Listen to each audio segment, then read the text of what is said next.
Joining us now, Nick Loris, Fellow for Economic Policy Studies in Energy, Environment, and Global Warming for the Heritage Foundation. Nick Skyping in today from Washington, D.C. We welcome you to our program.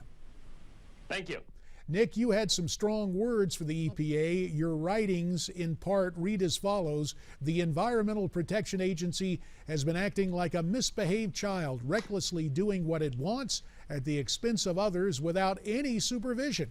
And just as parents punish children by taking away their allowance, Congress should do the same to the EPA and cut its budget. Nick, where should those budget cuts come within the Environmental Protection Agency? Well, you know, the EPA really only has a small budget relative to agencies like the Department of Energy or even the Department of Education, and they do a lot of damage through the regulations that they impose, not necessarily through their budget. That said, there's a lot that can be cut from the EPA's budget. Over $1 billion of their $8 billion budget, I think, could be cut just through unnecessary duplicative programs that really aren't the role of the federal government. And I think we can downsize the scope of the EPA and really limit their ability by, one, preventing the regulations that they're going to impose that are going to extract trillions out of the American economy, and also scale back the programs that we really don't need anymore. And we can save the taxpayers, again, $1.3 billion by my estimation, through these unnecessary and duplicative programs. Nick, you mentioned regulation, and perhaps we ought to focus our attention there because a few years ago, everyone was worried about cap and trade. That was killed legislatively, but in terms of regulations promulgated by the EPA, what has been the fate of so-called cap and trade? Yeah, well, as you mentioned, it died in Congress, but President Obama said, you know, there's more than one way to skin a cat, and he's using the EPA to effectively implement the regulatory equivalent of cap and trade by regulating new power plants as well as implementing regulations on existing power plants. And that was the big target for cap and trade. So what we're seeing is the regulatory equivalent of cap and trade that's going to amount to a massive energy tax that will ripple through the economy, increase direct energy prices, but also prices for all the goods and services we pay. So this is going to ripple throughout the economy, destroy jobs, destroy economic growth, and these regulations are really not going to make a dent in global temperatures. So you're talking about all economic pain and no real environmental benefit or temperature mitigation as a result of these changes and these regulations. Nick, a couple of minutes ago, you talked about, from an appropriation standpoint, ending wasteful and duplicative programs, saving about $1 billion of funding for the EPA. Let me turn it around now and talk about the economic impact of these regulations, cap and trade via regulation.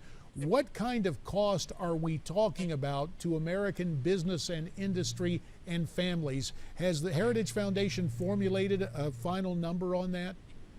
Yeah, well, we looked at what a phase out of coal would do to the economy, and we found that these EPA regulations would destroy nearly 600,000 jobs as soon as 2023.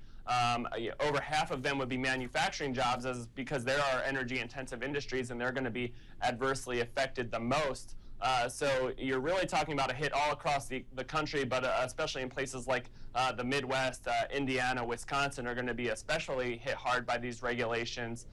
And again, these job losses, this $1.3 trillion hit to the economy as a result of these regulations are all going to be for no temperature benefit. So even if you think we're headed towards catastrophic warming, which the climate science really suggests that we're not, but even if you do believe that, these regulations aren't going to make a difference. You're talking about a few tenths of a degree Celsius change by the end of the century. So again, this is all pain, no gain with these regulations. And Nick, I think it bears amplification. You're talking about economic pain and economic loss to American families, industries, businesses to the tune of $1.3 trillion with a T.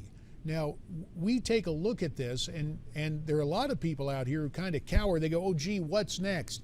You have the regulatory cap and trade moving apace. What else is about to be hatched from the busy regulation writers at the Environmental Protection Agency?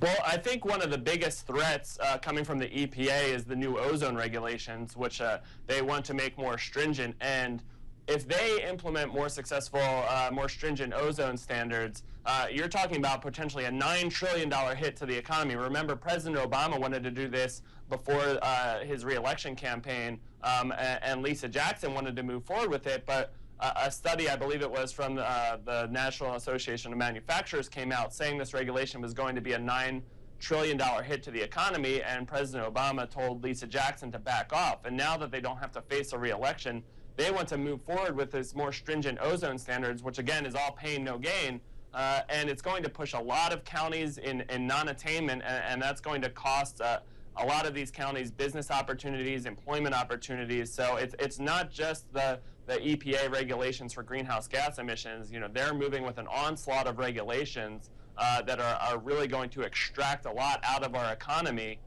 And for diminishing marginal returns here, we're not talking about saving the planet. Our environmental cleanliness is already at a pretty high rate, and we should be really devolving a lot of the states, a lot of these decisions down to the states rather than having the EPA massively regulate every aspect of the economy. Nick, a moment ago, and we've got about a minute left. A moment ago, we had a look at the EPA budget. And if I were going to put a headline on it, it would be like millions, maybe $1 billion, with the impact, the adverse impact of trillions.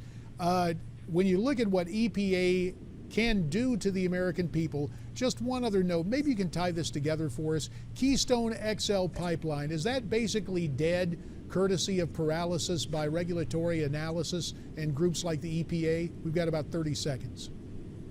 Yeah, well, again, this is a decision that should have been made years ago, and in fact, if it had been approved right away, we would already have the oil coming down to Gulf Coast refineries, but they pushed it back beyond the midterm elections, and it's nonsensical, and it's agencies like the EPA who have warned us about heavy tar sands oil, even when the Department of State said that this project was environmentally safe and wouldn't contribute to greenhouse gas emissions.